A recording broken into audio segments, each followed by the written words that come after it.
Well, good afternoon. Welcome to the lunch hour.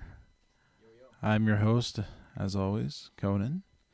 And with me today, we have Joel Bowman here. I'm bringing him on camera here. Joel, say hello. Let's test your mic. How you doing, guys? Oh, hold on.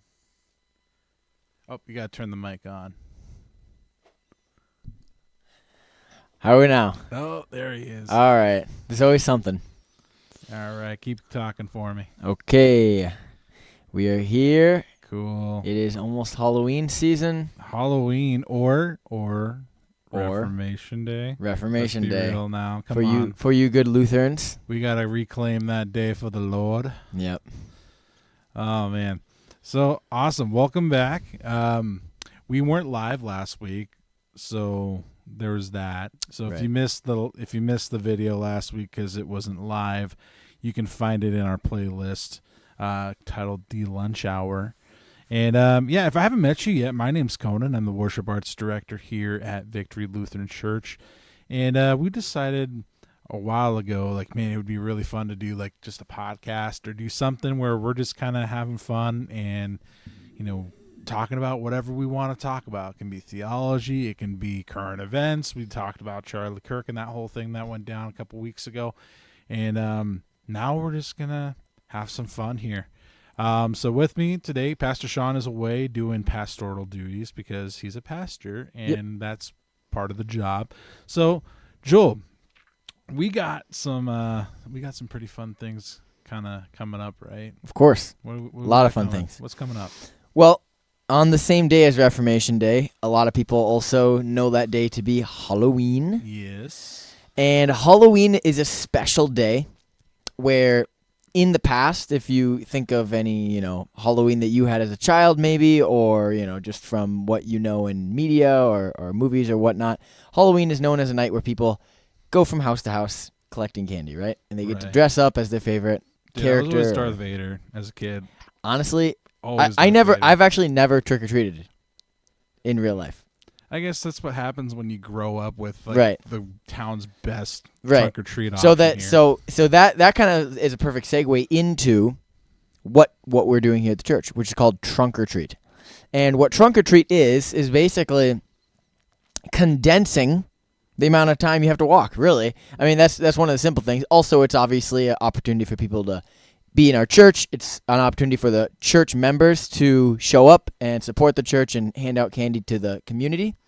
But basically, from car to car to car to car, it's the same kind of experience that you would receive trick-or-treating, except just in a much more condensed space. I would also say it's a lot more safe. You obviously hope that you never run into a bad apple. Literally. It happens from time to time, but you always have to be aware of that risk. I remember back in the day, there was a big thing about parents checking through the kids' candy, but it's like every year. I mean, I remember as a kid, it was like, oh, don't eat the apples because there's people putting razor blades. Right. Because I mean, there are crazy people that do that. You do run into that, but 100%. Yeah. But at a church event where the police department is going to be at, the fire department usually has a fire truck up there. It's kind of being watched over by the church. You're probably safe, right? Like everyone that's going to be coming up here is going to be good people.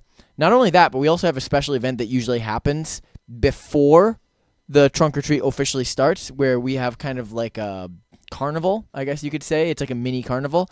Yeah, we haven't done that for a couple of years. Well, really since COVID. Like that was COVID kind of put a botch to the first year that I came here. Like that was like my first big project was getting that organized, and thanks to Linda Panshot. She might be watching this right now, but yeah, I ended up having a conference that same weekend as Halloween, and so she kind of took on the brunt of that for me. Thank you, Linda, for doing that, because I heard it was awesome. Oh, 100%. But yeah, then when COVID happened, it was like, crap, what do we do?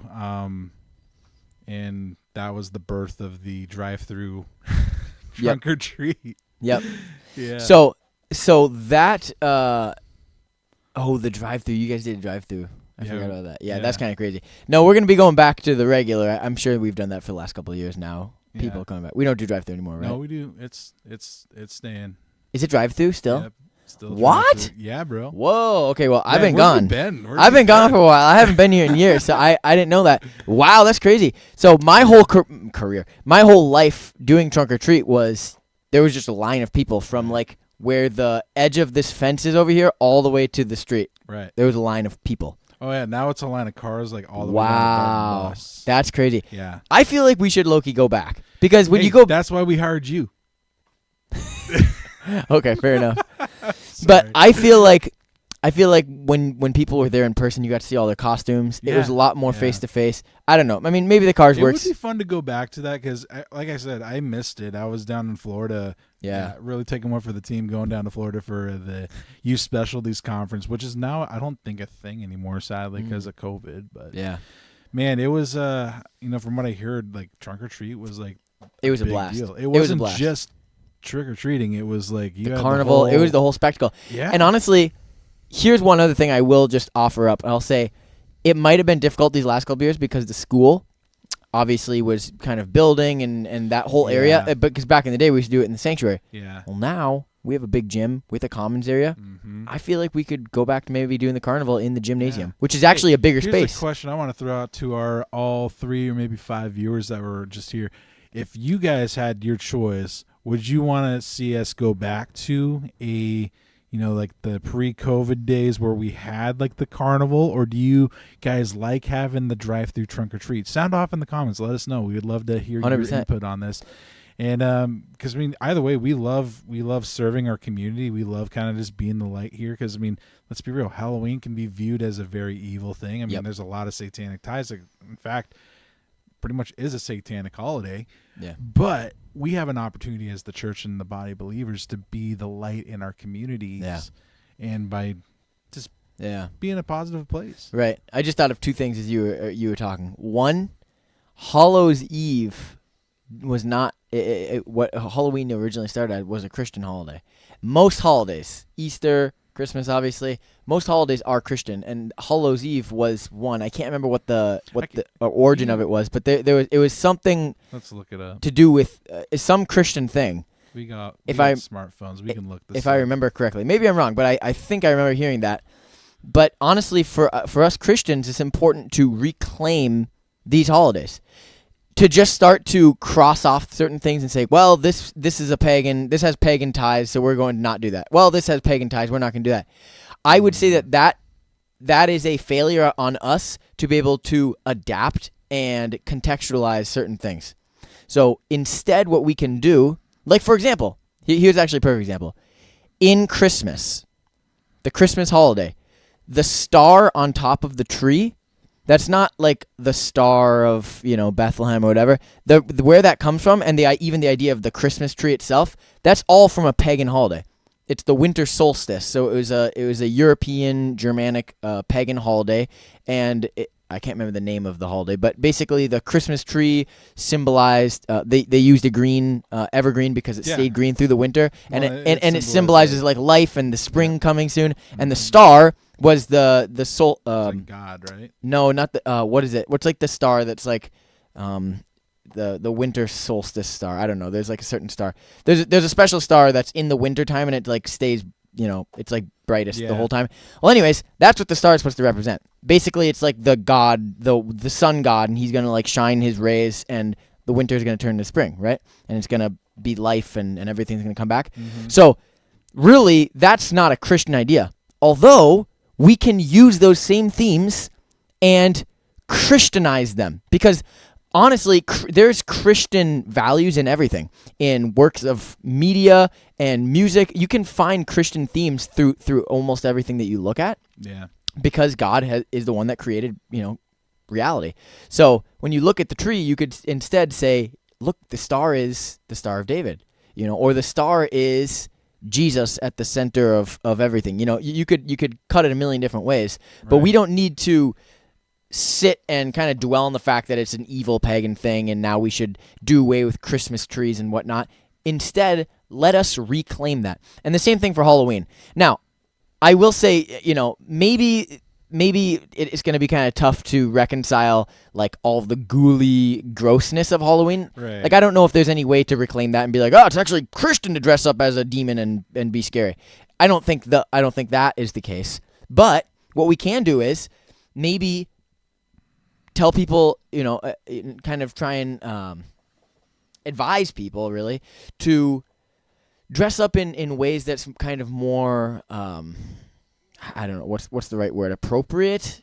Right. Like, I mean, are you going to turn away a little girl dressed as a princess? No, that's fun. Who wants candy? That's fun. Right. And a kid dressing up as a firefighter or a policeman or a football player or a superhero, that's fun. Which I see way more of that than I do. Like, when I was growing up, it was like all about Ghostface and, Freddy Krueger and all that. Like, it's a little grotesque, but, like, there's ways to be, like, hey, you want to dress up as, an army dude? Go for it. If you want to dress up like a police officer, like, hey, we got a lot of police officers come here.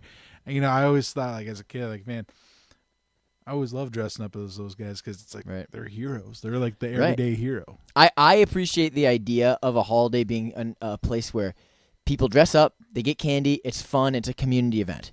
Not this ghouly scariness or anything like that, none of this satanic stuff, which Halloween can easily become. Oh, yeah. But instead, for us to avert that and turn away and say, no, this is actually going to be a fun Christian holiday where we can really, like, I'm not necessarily saying there's any Christian themes about dressing up or anything, but a good-hearted event, right? So that's kind of what we're trying to get at. The other thing I wanted to mention to you is this is kind of fun for however many viewers we have.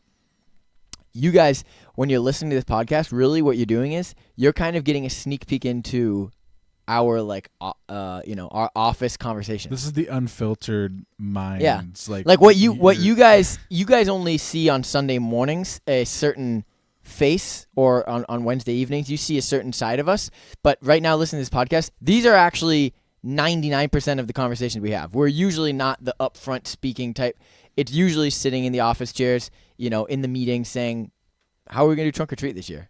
We did it differently the last couple of years. So you guys are kind of getting to be a part of the office, which is cool. Which is kind of cool. Like, we've talked about like what it would look like going back to the old way of doing it. We just haven't had the bandwidth or the manpower to make it happen. Because, I mean, an event like a Harvest Festival, it really takes a big team. It takes a big effort. Like, you guys, for anyone that volunteered for VBS this year, like, imagine that, but like maybe even like 5 times the size of like volunteer needs.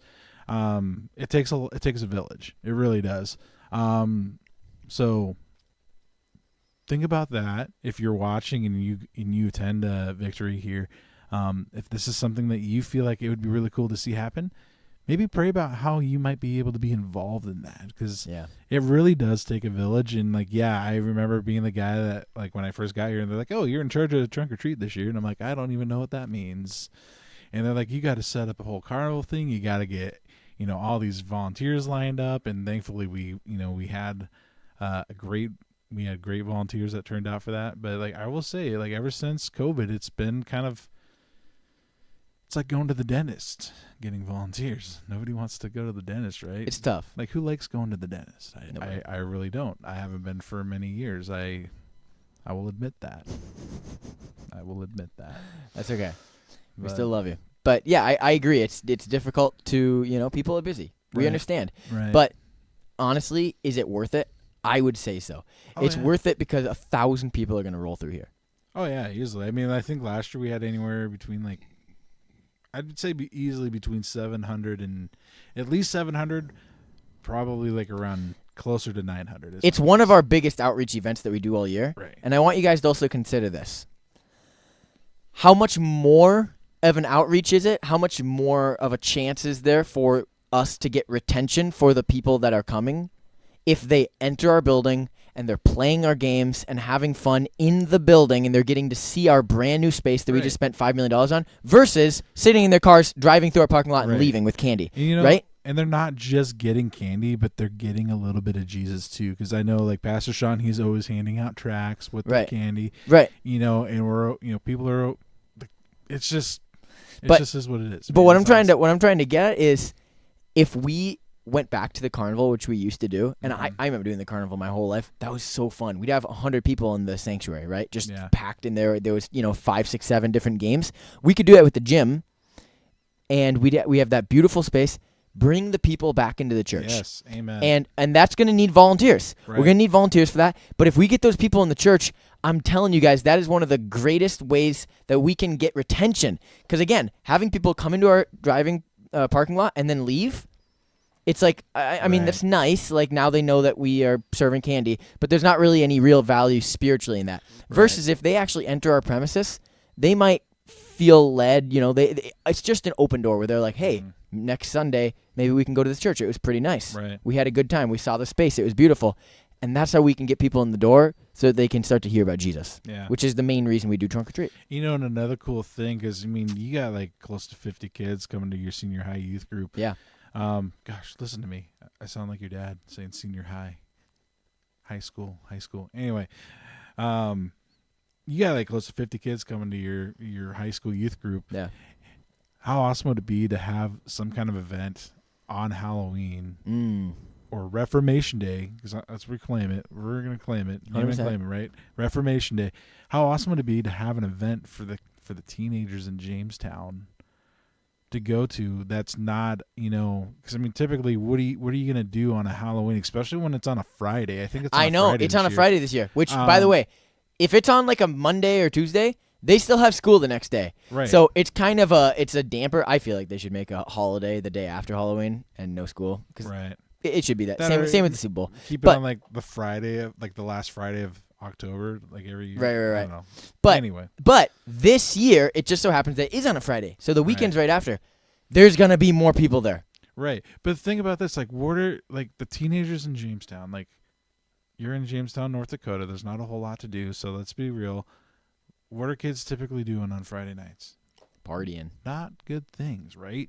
Yep. So how about we give them something that they can do that's in a safe environment? It's fun because obviously you guys are Yeah. having a lot of fun because you got 50 kids coming to youth group every Right. week. Give them something fun to do. Mm. Give them a little bit of Jesus. I don't know. Yeah. I don't know what you do on Wednesdays because I haven't been up there yet. But like, Yeah, I mean, it's...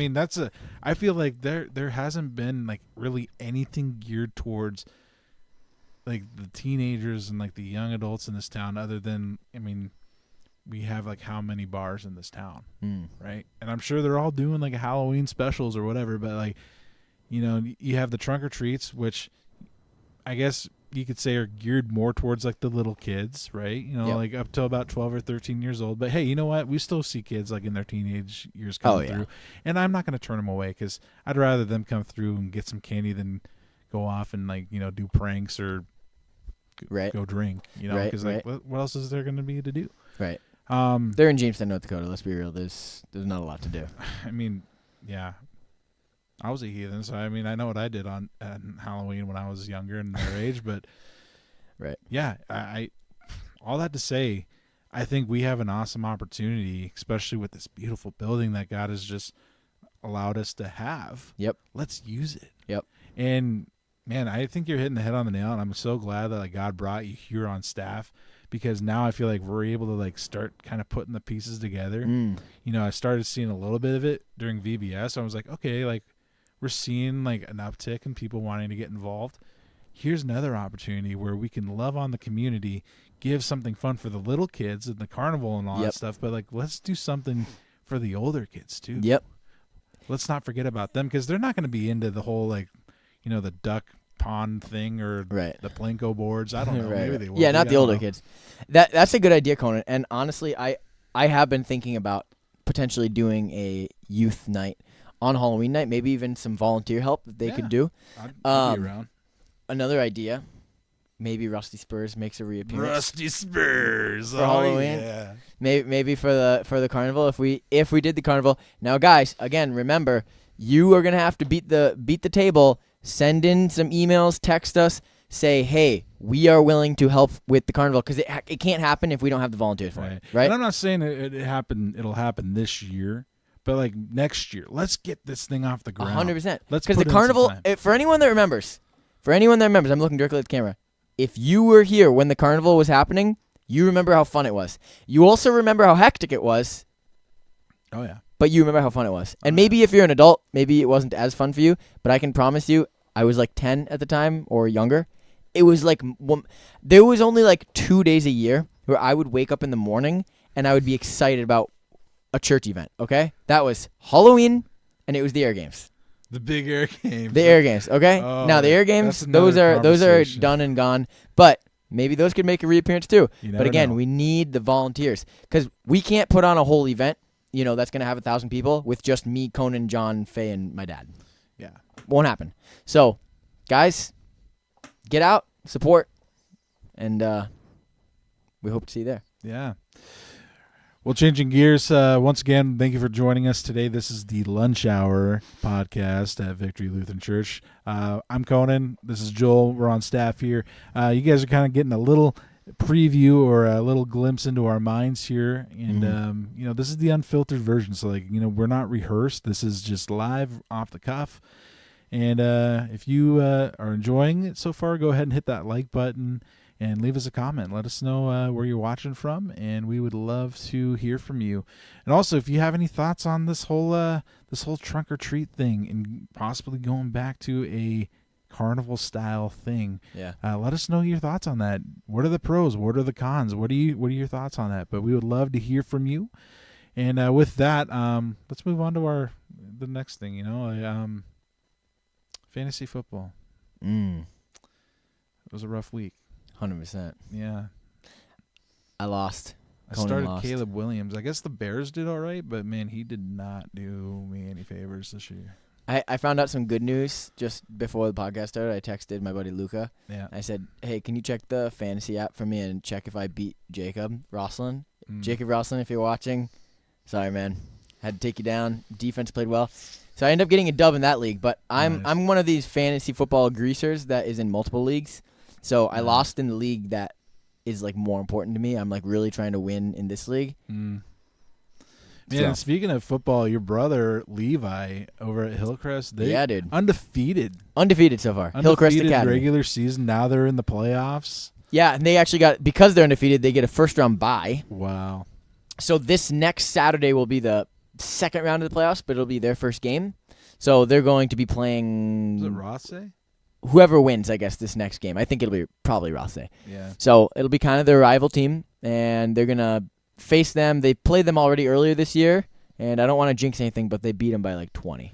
So they should take them down, and then after that, they're in the Dome, baby.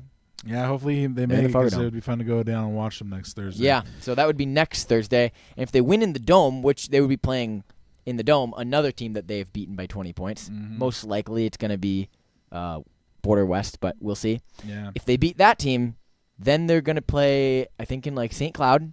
And if they win that game, they're in the Minnesota Vikings stadium. Yeah, they're going to U.S. Bank if they win that game in between the Dome. That would be nuts. So for all you guys that are in the church that know Levi, give some prayers for the team. You can go down to, if you have any affiliations with Hillcrest Academy, come down this Thursday. No, Saturday. This Saturday. And then next this Thursday Saturday at the Fargo Dome, right? Yeah. So this Saturday, if you have nothing going on, if you have no plans, come support your local Victory Boy. Yeah. All right? Or just leave a shout out to him in the comments. I'm sure Yeah, he'll shout read him out. Pray for the team. Pray Yeah. for, just a hope that the not necessarily that even that the team is going to win. I mean, obviously you can pray for that, but pray that the team really has a unity together where they're playing for each other. Yeah. That's more important than even winning is supporting each other and playing for a common goal. And I think for anyone that's played a team sport, I played football and played baseball and all that stuff. But when you're playing a team sport, you do get that camaraderie that you just don't get anywhere else. And right. And honestly, for Levi, he's a senior. Yeah. This is his last year, so he's got this game, the next game, and he's not. They might be able to win these next two because these are two teams they've beaten. But once it's done, it's done. But this third game, there's no guarantee they could win that one. And yeah, so Levi's looking at potentially his last 2 to 3 games of his career. That's a hard pill to swallow, right? Man. And if he doesn't go to college, then that's it. So really, I mean, it's fun, but it's also I don't know. It's just it's a sad time, but it's an exciting time. Right. Just pray. It's just pray for everyone. It's the end of an era. You know, think about that. I remember my last game in high school.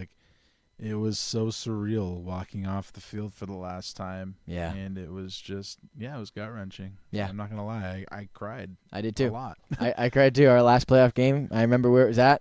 Yeah. I remember everything about it. Yep, me My too. dad does too. By the way, if my dad was here, he'd probably start tearing up right now thinking about his last game. Oh man, and even when I was playing with the Bulldogs, like I remember the last game where I got carried off the field and I was sitting in the locker room taking off my gear and it just hit me as my offensive coordinator was sitting in front of me, and he's like, he didn't say much to me. He just looked sad because I blew my knee out. I knew something was up, and kind of just hit me. I'm like, this is it. I'm never gonna play down a football again in my life. Wow, that is crazy. It's so hard. I also remember when I was at Dickinson State, it was the last practice of the year before we were gonna go play like the number 3 team in the nation. So I knew we were gonna lose. Yeah. And I knew I was leaving Dickinson at the end of the semester. So I was like, this is my last practice. I remember taking off my helmet like extra slow that day and just like looking at it and being like, I'm never gonna put a helmet on again and run around and catch. Right. Well, most likely never. So. And every now and then I'm go through like all my old stuff and I find my old jerseys and I'm like, oh man, let's just put that away. Don't want to look at that anymore. Feel all the feels. Do you want to hear something funny? At this point, we're straight up riffing. So if you don't want to hear this, you don't have to. But I was on YouTube Shorts and I was looking at a video when Jimmy Johnson got inducted into the Hall of Fame, and like all the guys are like celebrating, and then it like cuts to like Troy Aikman. He was like in the booth, and obviously Troy was the quarterback for Jimmy Johnson's team, the Cowboys. Yeah. And Troy's like tearing up as Jimmy Johnson is starting to cry because he's getting he's like getting the big guys talking to him about getting. Deal. And I went in the comments, and the first comment was, "This is the guy's equivalent to a wedding proposal." Oh man, that's good. Like guys can't necessarily relate to wedding, like the excitement of that as much as they can Jimmy Johnson getting in the Hall of Fame. Like that. Yeah. That for us hits the emotional sweet spot. Yeah, it does. It really does. Yeah.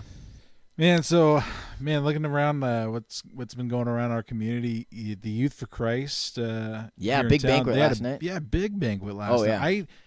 I completely spaced it. Yep. And granted, my wife, she wasn't feeling too well, and I was going grocery shopping and taking care of that, and then I get home, she's like, "Hey, we're missing the Youth for Christ banquet. First time in like I don't know how many years. I think every year I've been here, I've gone, so it feels weird not to be there, but."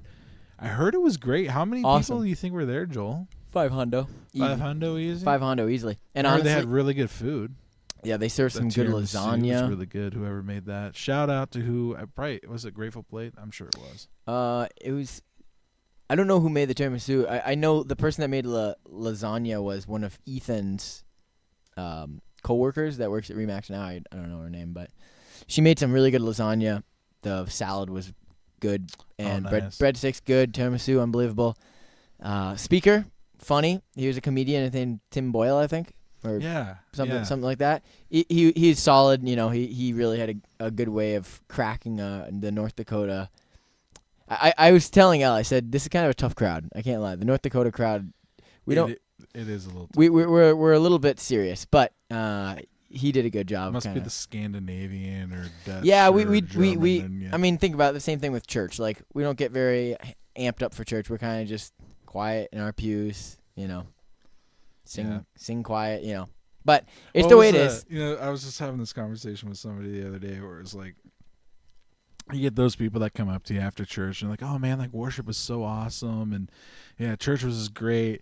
And then like you remember like 10 minutes ago, like during the service, they were literally like arms folded and just like giving you the Jack Nicklaus from Shining stare down, and you're just like, was it really good or? No, they do genuinely think it was really good. It's just their reaction is like it's just deadpan. People, and then it goes to show you that people worship in different ways, and there's no shame in how people worship. Like, I came from a church in Washington where you had people that were, they would rather just kind of sit there and meditate, which is awesome. And then you had the people that were, like on their knees. And then you had the people like touch down Jesus and dancing in the aisles, and then you had the flag twirlers. Flag twirlers. Yeah, they're awesome. I do. That was cool. I do always like whenever I go to a Christian conference and there's like Pentecostal people, and I'm like, I feel like this is the only time where I can start to be crazy and just not feel like insecure about Well, it. and they just start dancing, and it's like it makes me like think of that, like David, like how he could have been before the Lord, just dancing in the Spirit. Yeah. I'm like, man, I'm not gifted at dancing. You probably don't want to see me dance. I'm not very coordinated. I mean, I used to swing dance, but that I was also like, 10, 15 years ago when I was a little bit more svelte. Swing dancing for the Lord. Yeah. That could be a new thing. It was a fun time. It was a Christian group too. Like every Thursday night we had. Was it every Thursday? Yeah, it was like maybe every other Thursday night we had swing dancing up at the college, and it was a Christian organization, and it was fun. Yeah. I love the fact that Pentecostals feel, and there's other denominations too that are obviously like this. They feel so open to just praise the Lord in very outgoing ways. And I do feel like low-key, if I started to just dance around in victory, people would probably give me weird looks. But it is what it is. I kind of... There's a narthex in the back. I feel like, honestly, to a certain extent, like, if I were to do that, like, would I be distracting other people from worship? Maybe. So if I were to ever feel the urge to just want to start dancing around, I probably would just head to the back. But if you ever are in the sanctuary and you're like, hey, I just need to, dance. Just let it out. We're not going to judge. If you feel like you're being judged, just recognize that those people that are judging, they're probably not doing the best job of representing Jesus in that moment. And they're probably not doing a good job worshiping either, because if you're truly in a spirit of worship, even if you're not comfortable dancing, you would be happy seeing someone else do it. Right. Right. So I mean, that's always how it's been for me. Like when I've seen people just worshiping how they worship, I'm just like, man, that's so cool. Right. But for some reason, my little piece of my heart always goes out to the ones that I see dancing freely, because I'm like, oh man, I wish I could move like that. I just can't. And if I tried, I'd probably hurt myself. Yeah. But you know what? It's just so cool to see them so free in the spirit to do that. Yeah. And but it goes to show you that God gives us all gifts, all unique just abilities, and very thankful that I'm very thankful for the gifts that God has given me. Just like I'm sure you're thankful for God for the gift that He has given you with the strong athletic body, and now you're able to take that energy and that strength that you have and run around with the kids. Because I tried for probably like the last 3 years when I was like the tail end of my tenure here as the youth worker. It was. I was like, I definitely am having a harder time keeping up with these kids, and we need somebody that's gonna be able to keep up with these guys. They're a lot of energy. They're a ball of energy, man. Yeah. So Conan, here's one of the last things we could close on. I've been getting into chess recently. Chess. I've been getting into chess recently. Dude, I love chess. My dad and I used to play that every night. Really? Yep. So are you like good at chess? I'm not bad. Let's just say when I was helping out at Youth for Christ, I always had like 3 kids that would always want to play me, and pretty much undefeated. So I will say I had a stalemate. Okay, I think 2 stalemates. A draw. Okay, but never been beaten. So I've been playing only for like a week, but do you play chess online ever? I haven't played like really, because there's like a numbering system. There's like, 250 is like basically like noob level. Then there's like 500, 800, 1,000. 1,000 is like where you're starting to get into like, okay, you're like okay at the game. Then like 1,500, 2,000 is like you're like dang good. 2,500 is like expert level. You're probably like 3 or 4 moves ahead when you're 2,883 is, or 2,882 is Magnus Carlsen. Is that his name? Magnus Carlsen. The pro.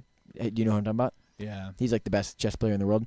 Well, anyways. Basically Bobby Fischer for all of us that don't know. Yeah, he's nuts. Yeah, so right now I'm probably at like a 800 level, maybe 800, 900 level, somewhere around there.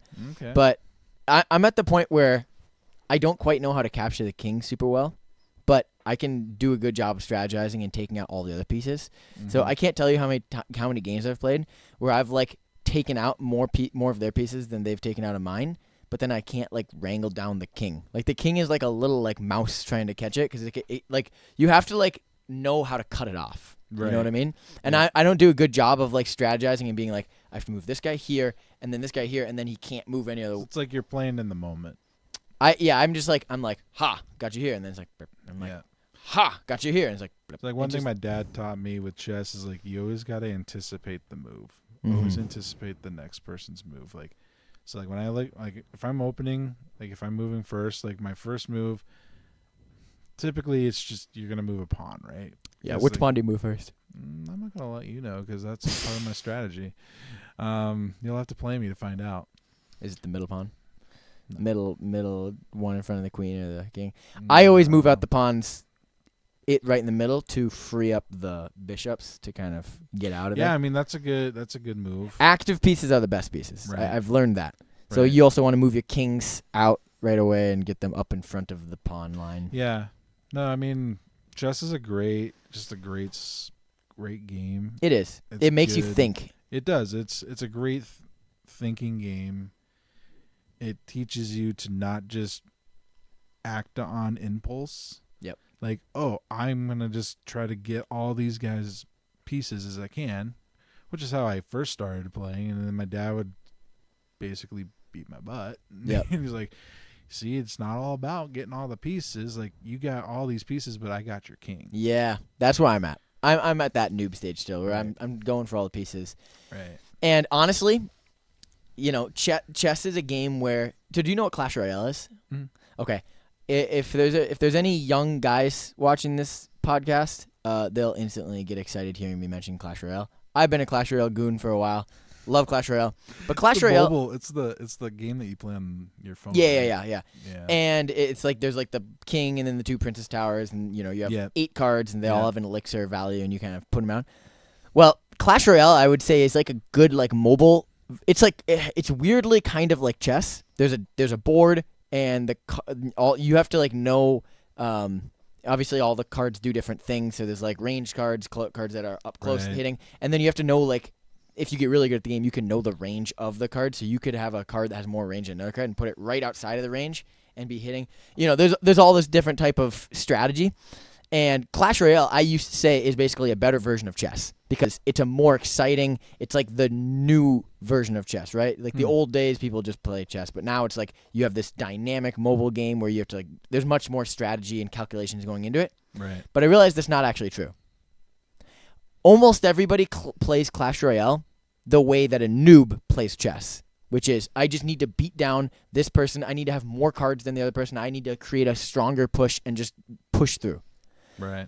Chess, if you want to be the best of the best, you do actually have to be able to see the board many pieces ahead. Another thing about Clash Royale is, you know, you're constantly developing elixir and you're playing new cards. Whereas chess, the whole board is set, so you can see the full amount of cards or the amount of pieces from the beginning of the game all the way through. So it really is a game where if you can see ahead many steps, then you can win easier. So yeah, I mean, chess is a game that I want to get better at just because it's fun. Just keep playing. You just got to keep playing. Yep. The way I even started playing was I just randomly I was on my MacBook and I just opened up like a apps tab that I've never opened up, and I just saw like the chess tab and I was like, all right. Yeah. Clicked on it, started playing. I lost the first game. I was like, okay. And I was like, that's kind of annoying. Played again, lost. I'm like, okay, that's really annoying. Played again, and I'm like, I stink at this game. Like, I need to like play and get better. So then I kind of started falling in the chess rabbit hole. Like, I downloaded chess online at first, and I started playing against the bots. And then after that, I started playing online a little bit. And now I'm like a week and a half in. I'm getting too deep. You're in deep, man. No, that's a fun one. That's a fun one. I think another game I really have like learned to start loving was Rummy. I don't know if you've ever played like Rummy. Oh yeah, it's a card game. Yep. That's a fun game. That one. Yeah, card games are. It's crazy how many games you can play with cards. The Right. game that we played a lot at Rooted was President. Have you ever played President? That one. There's another. I mean, it's the same game, but at iPoint they called it the Great Dalmoody. Basically, the game works like this: you get 2 decks of cards. So it's like, let's say there's 10 people playing. You get 2 decks of cards, combine them, shuffle them up, and then you just dole out one to every single person, another one, until the whole deck is gone. So every single person is gonna have like something like 15 cards. Okay. The card values are arranged. Ace is the most powerful card, then King, Queen, Jack, all the way down to 2. Yeah. choose the worst. And then what you do is the person at the very front of the table is the king or the president or whatever, and the person right next to them is the vice president or the queen. Then the person at the very end of the table, so the person that's directly to the right of the king, is called the lesser peon, and then the person right in front of them is the greater peon. But the peons, what they have to do is they get their whole deck of cards, they go through the whole deck, and then their 2 best cards, like the lesser peon, let's just say. The lesser peon, their 2 best cards, they have to give to the king. And the king gives the lesser peon the 2 worst cards. Then the vice president takes their worst card, just the 1 worst card they give it, and the greater peon has to give their best card, but not 2, just 1. Okay. So if you're the lesser peon, it's like the rich stay richer and the poor stay poor. It's like you're just getting a better deck of cards. So the king, it's like kind of like set in your favor. You have a better chance of winning right from the get-go. And then how it works is you play down 1 card at a time, and the first person to empty their deck and run out of cards wins that round. And then if you get first, you move to the king spot. So you're going to put down your worst cards first, because those cards are going to be more difficult to get rid of. Because once you put down a card, the next card has to be higher than that card. So if I put down a single 2, the next person has to put down a 3 or a 4 or 5 or whatever. And then it goes around the table. So the next person puts down a 3, next person puts down a 4 or whatever. And once it gets like halfway around the table, now it's already up to a queen or a king. And whoever has the highest card and nobody else wants to play, that person wins that single turn. So then they get to play next first. Interesting. So they get rid of their best cards. You could play 2, 3, 4, 5 cards at a time. If you have 5 matches, so let's just say I have 5 threes. Right? Is that possible? 5 threes? No, 4 threes. If I have 4 threes, I could put all 4 of my threes down. And then the next person that would have to play would have to have 4 of the same card. So the next person might have 4 8s, and they're going to play the 8s on it. Huh. Well, there you have it. I mean, if you didn't know how to play that game, now you do. Yeah, it's very fun. I'll say it's very, very cool. fun. That's awesome. Well, we're running short on our time here, but hey, just one more time. This is the lunch hour. Yep. At Victory. This is a new podcast we've been going on This is week 4. We talk about pretty much anything here. Anything from theology to current events to whatever's on our mind. Yeah, card games or chess or football or like today we were talking about Trunk or Treat because that's coming up October 31st, 5 o'clock to I think is it 5:30? I think it might be 5:30 to 7. I think it's 5:30 to 7. All ages, come on out, bring the carload and come on through and get some candy and enjoy yourselves on Halloween. Stay posted on Facebook for a video me and Conan might be dropping. Yeah, we're gonna be working on some content here, and we want to promote. We're gonna promote it and have some fun. We always have fun doing some videos. It's been fun. It'll be good. You're gonna wanna stay posted. And stay tuned too. Also, I don't know if you guys follow Thrive Fest, but they've been dropping lots of big names. I mean, we got We Are Messengers coming to Jamestown next summer with Thrive Fest, so they're one of the main headlines, and they're adding new acts almost at least once a week. I see them posting something about a new. My dad did say he wants to go above and beyond this year with Thrive Fest. Like last year, they had 3,000 or 4,000 people come to Thrive Fest. This year, they're looking at like 10 to 15,000. Well, I know the guy that's in charge. He reached out to me about doing some video work, so we're probably gonna be working together on some sweet stuff. Joel here might be like the new poster boy for Thrive Fest. So. I don't know how, but Dave Lucky, he's the man.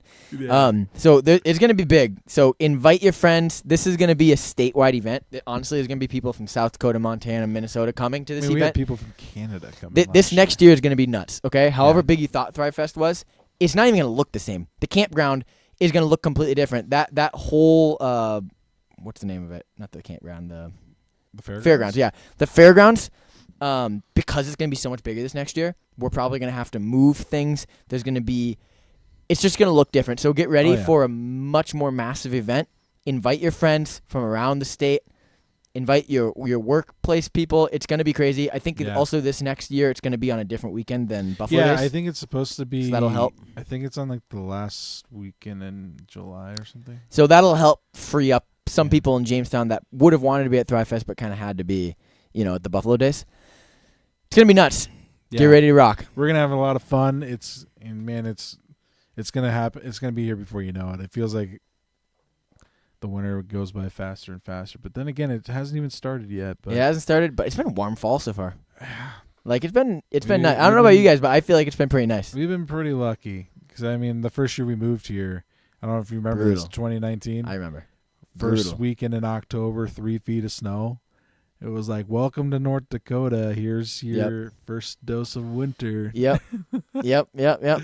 Yeah, no, we had a good time.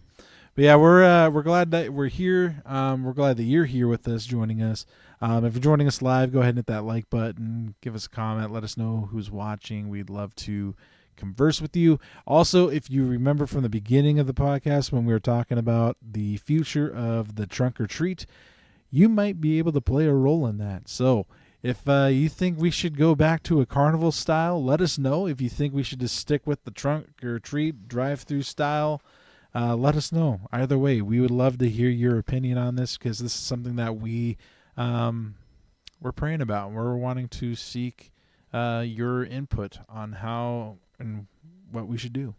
Yep. And I think it'd be fun. But with that, let's go ahead and call this good. Yep. And then do we have anything like to look forward to next week? Can't think of anything specifically. We will try and incorporate. Obviously, my dad was gone today, so this is kind of more of a laid-back, chill one. But in the future, I think we're going to want to try and incorporate more conversations about world events. Well, I definitely wanted. I was hoping he would be here because his sermon on Sunday. It rocked. It was so awesome. I'd love to dive a little bit more into that. Yeah. So we might do a little sermon debrief. Well, yeah, because I mean he's not preaching this Sunday, so maybe he could. Yeah, I don't know. We'll find out. But it'd be fun to do like another debrief with him. In the future, I think it is going to be good to do some worldview stuff, some theological stuff, like actually kind of get into the weeds. Honestly, all of our podcasts so far, other than the Charlie Kirk one, the first one we did, have been kind of a little bit lighter. But that's okay. We've been kind of just dipping our feet in the water, kind of getting accustomed to the podcast stuff, and trying to build a viewership base now. Yeah. But for you guys, obviously, you know. Hey, and if you guys have any questions, or if there's like a topic where like, hey, like what are you guys' thoughts on fill in the blank? Leave a comment. Send the page a message. I'll see those. Let us know what you guys want to talk about because we would love to incorporate you to be part of this as well. Because without you guys, we don't really have a reason to do this. Right. I mean, other than we just maybe like to hear ourselves talk. I don't know. Probably. Maybe a bit of that. Maybe a little bit. But I don't know. No, we do truly want you guys to have some questions that you have had on your minds for months, years, however long. Yeah. Give us those quandaries, and we'll do our best with the training that we've received to answer those questions, or at least we'll point you in the right direction where you could receive the answers. Yeah, I think this is gonna be a fun thing, and that also like in future, I wouldn't mind bringing in some guests. Oh, that'd be great, man. I have some ideas, so you guys will have to stay tuned for that because we're gonna have some fun bringing in some people, some special guests, maybe to share some insight with us as well.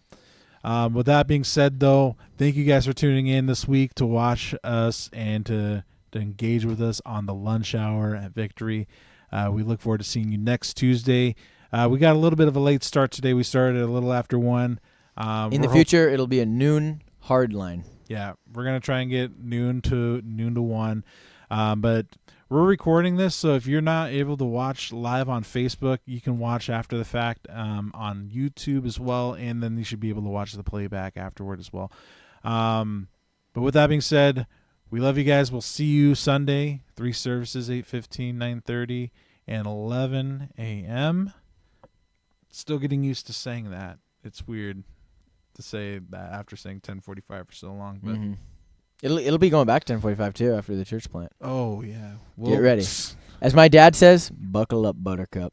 Buckle up, Buttercup. Yeah, we'll have more details with that coming up soon too. So yeah, thank you for joining us, guys, and God bless you all, and we'll see you next week.